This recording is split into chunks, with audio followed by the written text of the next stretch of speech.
The final school on our dais today is the University of Miami Hurricanes. They are the number 7 seed in the West region. They represent the Atlantic Coast Conference. They will play the number 10 seed Missouri tomorrow night, 30 minutes after the conclusion of Game 3. The head coach is Jay Lucas. The men's basketball contact is Evan Roberts. On the dais, we have Tre Donaldson, Ernest Udeh, and Malik Reneau. And we will go straight to questions for the student body on the dais. Who's first? Right here. Hello, Michelle Kaufman from the Miami Herald. Nice to see you guys out here. Can you all just talk? You've all been through these big tournaments before with your previous teams. Can you describe a little bit about what it's been like for the last, 24 hours since you got here? If you could just describe what it's been like for you guys. Thank you. We'll start with Tre and move down. I feel like we've made it as normal as possible. That's Coach's biggest goal. I mean, yeah, we're in March Madness, but we want to just treat this as a road game like we usually do. We won a lot of them, so that's what our plan is, to keep it as normal as possible and just be Miami. Same thing Tre said, everything outside is heightened. Everything outside our locker room is heightened, whether it be in the media, just sports in general, college basketball in general. But obviously the main thing for us is just, again, going into these next few games, obviously one game at a time, just stick to our stuff. The things we work on in practice, the things we talk about, work on. And again, we want to win. We're not just here to, for an experience or just here to lollygag. Again, we're here to win. It's a business trip. And again, just making sure we're prepared, but obviously, of course, just being excited and making sure that we still have that same energy going into the game. Yeah, I mean, the last time I've been to the tournament was my freshman year, so it's surreal. But yeah, like they said, we just been keeping it normal, sticking to what we usually do when we go on the road, and continue to stick to what we've been doing best, because we're pretty good on the away games and how we play there. Right here in the middle, Gina. Hi, Jaden Gonzalez, the Miami Hurricane. For all you guys, how important is it to have tournament experience? All three of you have played in the tournament before. How important is it to have the tournament experience, and then as well, for your teammates as well who may not have been in the tournament before? We'll start on the other end and move this way. Yeah, like I was saying, I mean, it's been a while, but I played in a couple games when I was there, and just being in the moment, playing with your team and not going away from the what the game plan is, and just staying together, sticking as a team constantly through ups and downs on the court, through their runs and through our runs, just staying together and staying poised would be the best. It definitely helps. Again, us being the senior leaders of the team, there's a certain amount of credibility that comes with that. The rest of the guys trust us, trust that we know what we're talking about. And again, like, we're an extension of the coaches, so obviously having that experience on top with just our capability of just letting the guys know what's expected of us as a group, night in and night out, no matter if it's the NCAA Tournament, no matter if it's the first season of the first game of the season, just making sure that, like we said, we stick true to what we work on in practice, stick true to our brand of basketball, night in and night out, no matter what the stage is. For us as a team, I feel like it's huge just to have that experience for us three guys, because we have a younger team that we and a couple young guys that we lean on to play big roles. So, I mean, just us having that experience and being able to relate to them and be able to talk to them through it and try to get them used to it and expect what to expect exactly is huge, because we lean on them so much. So, I mean, that experience and that stuff, it plays a big role in it, because when it comes to March and March Madness, you don't know what these games are going to throw at you. You don't know how or what it's going to take to win. So going into the game, you got to be able to adjust, and whatever it takes to win, you got to be able to do that. And it has to be all 5 guys bought in. So that experience, it plays a big role. Kind of following up on that for all three of you, Zach Osterman with USA Today Sports. What has it been about Coach Lucas's approach that has pulled this team, together so quickly? You talk about some of the young guys and a lot of you guys in your first year together. Like, what has it been about Coach and his staff that just sort of built that chemistry between all of you so quickly? Tre, you started this time. I feel like our togetherness. I feel like, and then when it comes to Coach, just his want to prove he belongs here. I mean, we've seen it all the other stuff that has been said, and we can all relate to it. Our whole team, we've been counted out in certain stuff. So just that chip on his shoulder, I feel like would be the biggest thing. Just him keeping that chip on his shoulder and pushing us to whatever that chip may be for us each individually, to keep that chip on our shoulder as well and have that push us and drive us to play hard, do the things that other teams don't want to do, so we can come out and win. He's very poised. It's one of the things I can say about Coach. Whenever we could be going over a scout, going over a game plan, he's very poised and precise. Again, he's always letting us know, like, basketball is a game of runs, as we all know. So again, during games, during situations where we feel like, okay, things might be getting out of hand or whatever, he's always reminding us just to make sure that we stick to what we know, stick to what we do. Because again, like, it's the game of basketball. There's ups and downs. There's never really, you're not expecting things to go perfect all the time, and that's something that he's constantly preached to us throughout the season. But I for sure would just say, like, how poised he is in moments, how poised and precise he is in situations, and honestly, just his way of coaching is very incredible. And again, just me being a part of this team and a part of this program is something that I'm blessed to be a part of. Yeah, and I also I'll say Jay, he's a player's coach, so I mean everybody's. He understands everybody and what they're going through, and I think that's how we lean towards him and feel more comfortable around him and trust him a lot more. And then that just also brings us together. And then in the aspect of the coaching staff and all of them, I mean, I think they take the job super serious, and they're always ready to go with the game plan and can adjust on the fly when they see something wrong in the game or they see an adjustment that they like. They do a good job of adjusting on the fly and getting us ready to go for second half adjustments and stuff like that. So, yeah, they just take their job super serious and get us in the right positions to succeed on the court. Yeah, Ernest, maybe with ESPN.com, y'all are going to be the last game to tip tomorrow. I think it's going to be like 9 local back in Miami.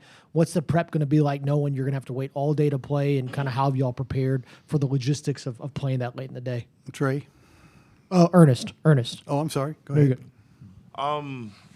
Breakfast, lunch, dinner, 9 a.m., midnight, 3 p.m., rush hour, 9 to 5. Like, Coach definitely, obviously one of the things that he spoke about this morning, doesn't matter what time it is. We understand the task at hand.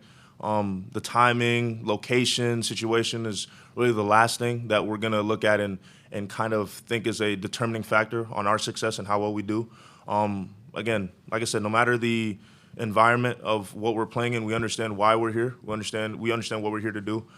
So again, the preparation, understanding that, it's a late game, might push back the things we do, maybe an hour or so, might, move things around, but nothing that we do schematically is going to change in any regard.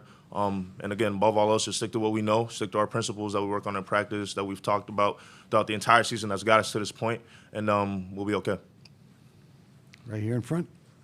Also on the late game angle, is there any benefit to being, I think your game is actually the last game, it's 10:10 Eastern time, last game I think of the first round. Is there any benefit in the fact that you guys have gotten to watch, you just saw what just happened to Duke, you're seeing Wisconsin, you're seeing all these games.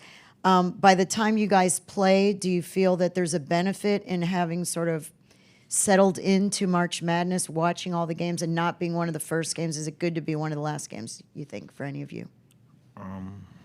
I feel like as a group, like you said, playing that late game and having the young guys that don't have the experience that we have, I feel like that's big for us because we could show them what it looks like to win, what it looks like, what a team looks like, how bad they want to win, what winning plays look like in March Madness. I feel like that's a big thing because you can learn a lot from other teams, and that's something that we as a program really embody, just trying to learn as much as possible and take what we can from everybody because they're not in this tournament for no reason. And just attacking it that way and having being open-minded about it, I feel like it's the biggest thing because it's a lot of good teams in this tournament, but the hardest playing teams are going to win. All the way in the back, gentlemen. From WRTV. Malik, for you, making the move to Miami, what has worked for this and seemed to have maximized your opportunity with this program this year?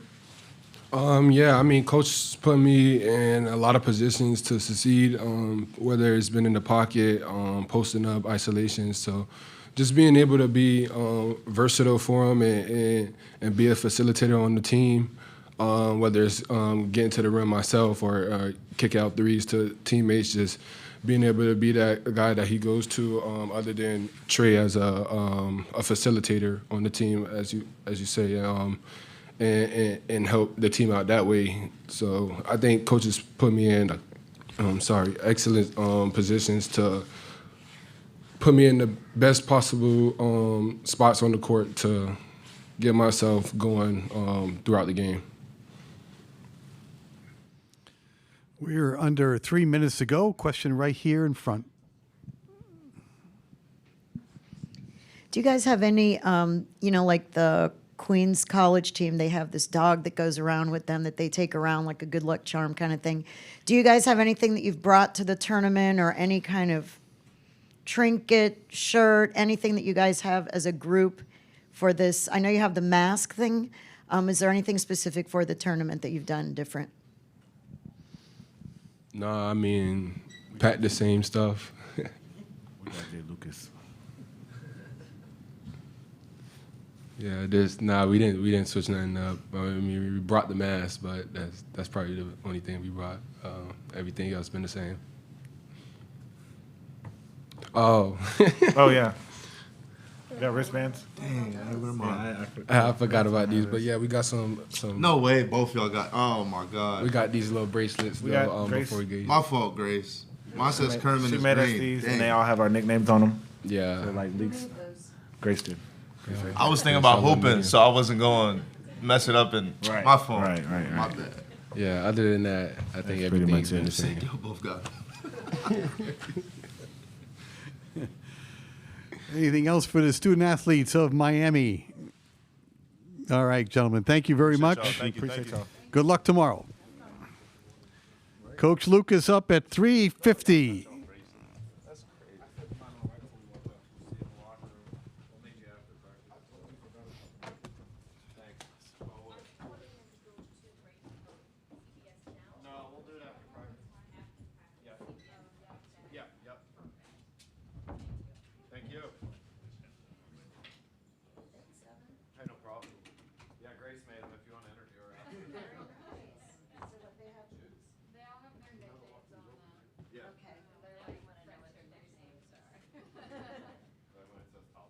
Oh, you got one too?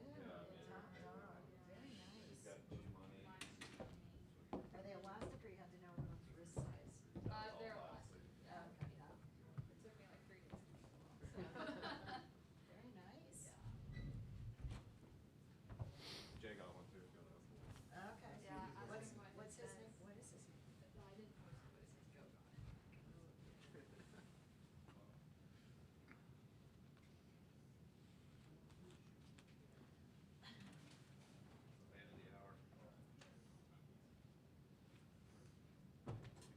Okay. Joe, how you doing? How are you? You doing all right? A friend of mine asked me what coaches I was going to have you on here. Yeah. And I said, I got Jay Lucas. He says, what a great guy. My friend is Jim Molinari. You know him? What's his name? Jim Molinari? Yes, I do know. Yeah. He's a good dude. He's a compliment to He's you. a good dude. Good man. How are you? Good. The head coach of Miami is with us, Jay Lucas. We're going to ask him to make a statement on his team about being in this wonderful city of St. Louis, and then we'll go to questions. Jay, please. For us, this is what you practice for. This is what you play for. This moment, to be here in the first round in St. Louis, we wouldn't want to be anywhere else. Give us here the chance to come compete, in what should be a great environment. Whenever you play against a team that's close, hopefully they bring a lot of fans, and it adds to the environment and makes it feel like March. So we're excited about that opportunity, excited to play, and just excited to get ready. Start right here in the front row. Michelle Kaufman of the Miami Herald. Jay, is there any benefit to playing the last game so you guys get to your guys and your players get to see all these games like what's just happening to Duke, just so they can sort of see by the time it gets to your game? Do you think the players, especially who haven't been in this before, can really see what March Madness is, the intensity of these games? Is there any benefit to being there as opposed to being one of the first games? I would say yes and no. I think, the longer it goes, the more anxious you get just watching all the games and seeing all the games. But also you can realize how quick it can be over. And just the realization of this is it. If you don't come out and play to the standard, if you don't come out and compete, your season can be done in 40 minutes. So that's a big part of it. But I wouldn't say it's a benefit. I guess I'm on the fence with that one. But, waiting until 9-10 is going to be miserable tomorrow. Right-hand side, Jake. Jay, hi, Vahe Gregorian, Kansas City Star. I wonder if you could just tell us a little bit about what it was like working with Mark Mitchell when he was at Duke and how you've seen him grow since then, too. And, Mark, one, he's a great kid, comes from a great family. And we kind of came in together, if I'm not wrong, that his freshman year was my first year at Duke. And so, he was one of the guys I got to work with. And he's just a great kid, and I'm so proud, but also so happy for him and the player that he has become and the role that he's been able to play. Being at Duke and coming to Duke, McDonald's All-American, and all the accolades that he had and playing with other good players, you never really know how it's going to go. But he showed up every day and worked. And when he felt it was his opportunity to make a change, he did that, but him and his family did it in the best way that can be done. And so now, watching him be a go-to player and kind of be, I think he leads them in every category, if I'm not wrong, kind of be the man is exciting, and I'm happy for him. Left-hand side, then we'll go back to the center. Greg Palermo with Spectrum News. Marcus Allen's story, as it's unfolded since December, can you kind of walk through what that has meant to your program and wrapping your arms around that, and then having him here, how important that is? Man, it was a tough situation. It's information and something that you never want to hear. And so, when everything happened with Marcus, the biggest thing with Marcus is he wanted to still be treated like Marcus. And so we had to make sure we did that around the program. And for us as a team, it's just giving us the appreciation value that nothing is promised and you can't take anything for granted, and you have to go out and attack every day.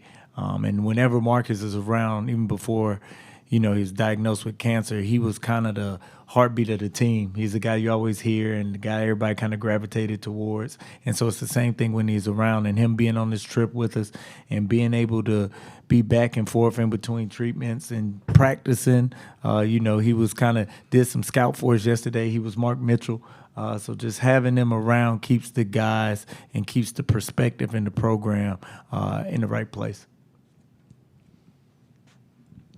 Right here. Yeah, thank you. You said before that in a way, you're trying to take a positive out of the fact that Missouri will be playing in their home state. So I think it's 120 miles compared to coming from Miami to here. Can you talk a little bit more about that? You would think it would be a disadvantage that this is going to be kind of a home game for them. How are you managing that? For us, it kind of just goes with our motto and our theme for the year. We haven't really been respected to the level that we think we should be. Where we were projected to be in the ACC, the projections beginning of the year not being a tournament team, and now, you get all this stuff and get all this credit and praise, and then you get a 7 seed and have to go on the road. So for us, it's business as usual. We've won 8 road games. We expect this to be a road game. We're treating it like a real road game. And so we got to go and earn and take our respect like we have done the whole year. Right on the aisle. Thank you. Hey, Coach. Drew King with PowerMizzou.com.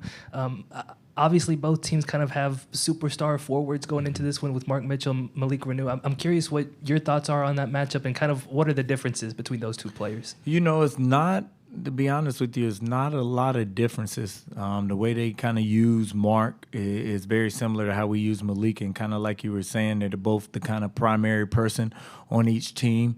I think the thing will come down to what team takes care of the ball the best way, and it'll go throughout the game, and what team can kind of capitalize on that. And then, of course, I think the second biggest part will just be the glass, who can control the glass and win the rebounding battle. And it starts with those two because they are the leading scorers and I would say the best player on each team.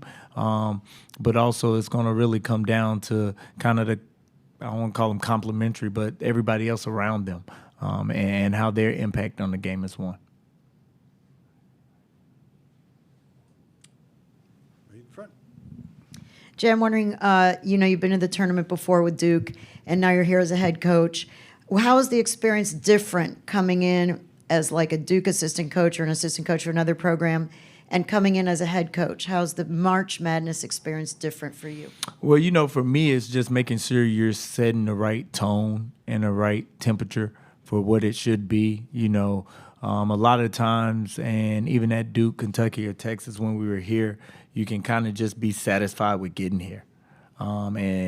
This is what it should be. You should want to get here. Like, that's the whole thing, but it's just not getting here. It's winning and advancing when you get here. So just making sure as a program we have as much confidence as possible and that our mind frame and our approach is in the right way, but also not making it like too much or heightened, adding to the anxiety. Like, everybody understands it's March Madness. Everybody knows when to go home, but just keeping it as much as our daily approach and how we've done all year is also a big part of the job of being the head coach, where as an assistant coach, you can just kind of watch games on your phone and kind of just, mess around and do your scout. But as a head coach, there's just a lot more that you're responsible for. So just making sure I'm doing my part in that way.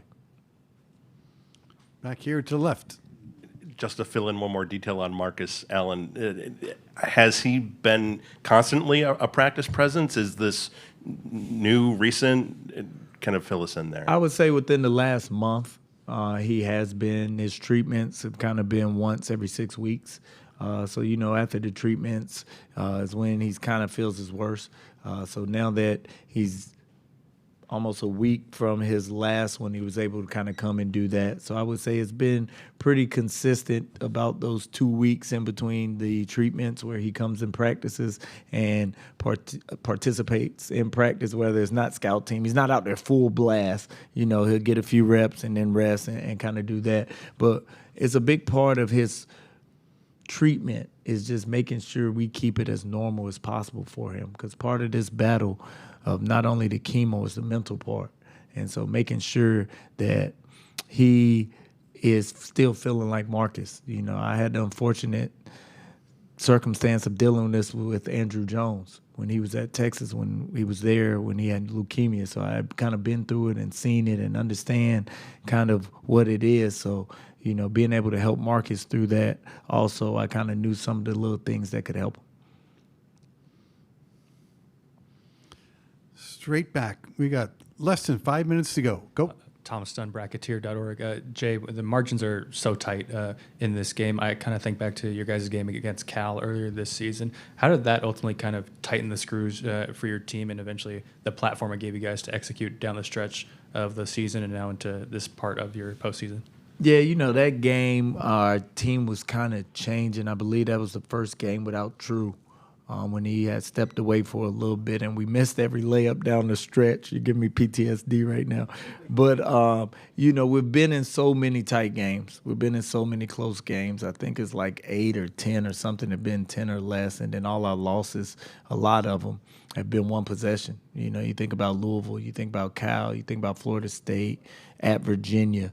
Those tight ones that we lost in conference, all that experience has just given us confidence in those moments not to panic, because we won our fair share too. But you just pull from all that data in these moments, and that's why your schedule and your conference and all that stuff is so important, because when you get in these moments in March, all these games are close. All these games are tight. You look at the games today, and what's happened. They're close. So you just have to be able to pull from your experiences. That's what helps you down the stretch in these games. Anything else for the head coach of Miami? All right, Jay, thank you very much for your time, and best of luck tomorrow. Thank you. Thank you. Great meeting. Okay. All right. Go get him.